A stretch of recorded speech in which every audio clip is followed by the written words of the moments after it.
welcome to the show. My name is Jael Spooner, and this week on In the City, we'll be looking at these two stories.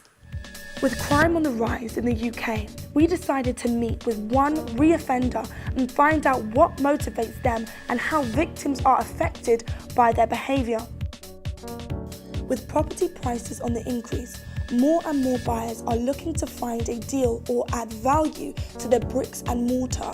We followed one first-time buyer.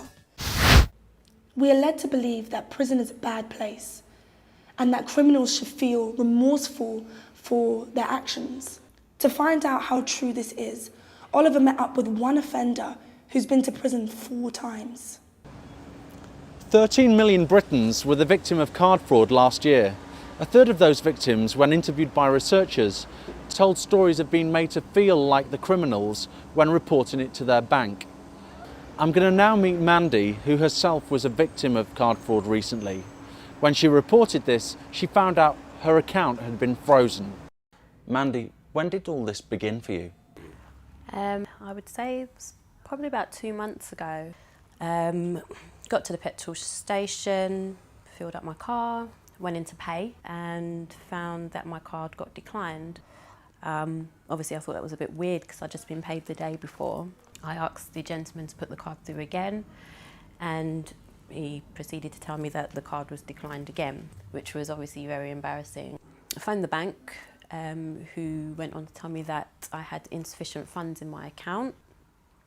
After a little bit more digging and going through it with them, we come to find out that my card had been cloned. My card details were taken and all of my money had been spent. But you remained to have your debit card on you the whole time? Yeah, I had my card the whole time, which was the strange thing, and I couldn't quite understand how that could have happened. But obviously I'd used the card in a bogus cash machine. And what was the bank's reaction to this? Did you find them helpful? They were a little bit suspicious at first. Obviously, because I had my card the whole time, they thought it quite weird and quite unusual, I guess. Through sort of more queries and digging, we worked out, because the card had been used outside of London, and because I had the card with me, they kind of concluded that it wasn't me. And did you get your money back immediately, or did it take some time? It took about 3 to 4 weeks for me to get the money back, which was an inconvenience in itself, without any money and feeling quite violated. Let's now meet Kofi. Kofi is a classic reoffender. He's been imprisoned 4 times in the past 7 years. So Kofi, so the viewers can understand how much money you can generate from doing these types of crime, can you give us an outline of what kind of money you've been making? You can make like, what, 4 grand a day at least, just off various different things in it. Obviously, depends how hard you want to go in it. There's other scams what obviously I got caught for, which is like the VAT scam, innit? Like, that's an awful lot of money, and I can see the attraction in why you'd want to keep repeating earning that type of money. But does it really pay off when you have to go to prison and give up your freedom? Obviously, over a certain period of time, I've accumulated a lot of money in it. So obviously, I've been able to do a few things. I've been able to live a certain lifestyle in it. So, in a material sense? Well, you call it what you want in it. Like material or not material. Obviously, I like nice things in it. I like to dress nice. I like to go out to eat. I like nice cars. I like watches. I like nice things in it. And you grew up in Lewisham in an estate. Yeah. And now you live in a house that is considered far more expensive. Tell me your story. Why is it that you keep getting sent to prison? You keep on getting caught in it. For what crimes? For basically, the first time was just a simple thing where I went into a store and then got caught with a card that was obviously cloned in it. So I got caught for that. I done a little time. And obviously, once you get caught in the system of doing a crime, you come out and you try to look for something positive to do. There's no work for you in it. So obviously, you have to revert to going back to what you know in it. Now, you say when you came out, you've actually keep reoffending, and that's what I'm very interested to know. Okay. Is that you keep reoffending, yeah. You keep serving prison sentences, but it does not it does not serve as a deterrent to you. Tell me why that is. What's prison life like? Prison life's is what it is, isn't it? You go in there, you obviously, I do the crime, innit? I'm prepared to do the time, innit? Anything I do, I'm a man about mine, innit? So I don't mind going and doing my thing, innit? But you also don't mind being in prison. It looks to everybody that... Obviously, I don't want to be in prison, bruv. You know what I mean? No one wants to be in prison, innit?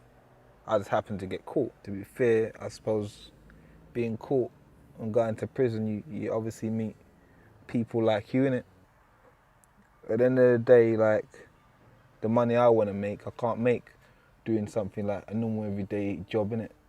I like money, I like nice things, innit? Do you ever think about the victims that are involved? I don't know the victims, bro. I know their date of birth, their mother's maiden name and their details, but I'm not trying to get them to know them personally, am I? Kofi, I actually met with a victim of credit card fraud. Yeah.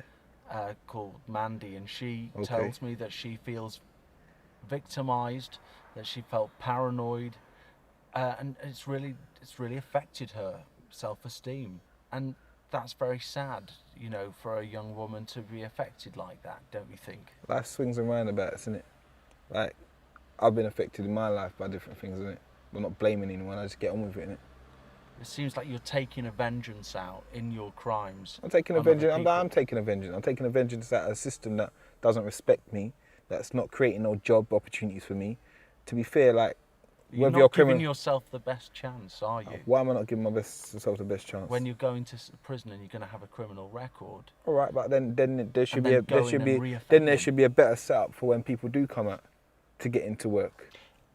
Do your friends know what you do? To be fair, most of my friends are criminals anyway. We're all trying to. Is that a habit, or is that because we're just trying to chase paper to obviously better ourselves. Obviously, you see, once you get older and you see how life is, you want to have a better standard of living, innit? So obviously buying an apartment or whatever, that's a better standard for me. When you talk about bettering yourself, yeah, I mean, obviously, having expensive things and expensive cars and expensive watches are one way of bettering your material belongings. Okay. But there are many other. Do you ever aspire to have a career in anything other than crime? Obviously, when I make enough money for myself, when I feel like I've made enough money, obviously I'm gonna start putting it into things, innit? Obviously, not in this country though, innit? And is it fair to say that the people that you target are the people that are having that better standard of living? Obviously, it's like a Robin Hood thing, innit? Like, I'm robbing from the rich anyway. They've always had it. I've never had it, innit? Let's find out how Oliver and his first-time buyer got on searching for properties. 6 months ago, screenwriter Andrew was struggling to find a property. As a first-time buyer, he was registered with 13 estate agents, but still had no joy.